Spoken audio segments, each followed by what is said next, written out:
Friends, നല്ല fresh ആയിട്ടുള്ള ചുമന്ന കോര ഇട്ടിട്ടുണ്ട്. അപ്പോൾ നമുക്ക് മീൻ മപ്പാസ് ഉണ്ടാക്കിയാലോ. അതിന് ഫസ്റ്റ് സ്റ്റെപ്പ് നമ്മൾ മീൻ വറുത്ത് മാറ്റി വെക്കുക എന്നുള്ളതാണ്.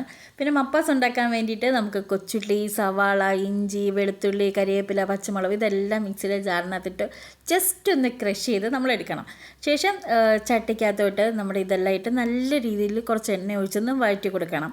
പിന്നെ അതിനകത്ത് ഒരു ആവശ്യത്തിനുള്ള ഉപ്പ്, മഞ്ഞൾപ്പൊടി, മുളക് പൊടി, മല്ലിപ്പൊടി ഇതെല്ലാം ഇട്ട് നല്ല രീതിയിൽ ഒന്ന് ഇളക്കിയെടുക്കണം. ഇതൊന്ന് വെന്ത് വരുമ്പം കുറച്ചുകൂടി എണ്ണ ഒഴിച്ചിട്ട് ഒന്നുകൂടെ ഒന്ന് വഴറ്റി ശേഷം അതിനകത്ത് ഒരു ഹാഫ് പോർഷൻ തേങ്ങയുടെ ഒന്നാം പാൽ, നല്ല കട്ടിക്ക് പിഴിഞ്ഞ പാൽ അതിനകത്തോട്ട് ഒഴിച്ച് നല്ല കുറുക്കി വറ്റിച്ചെടുക്കണം.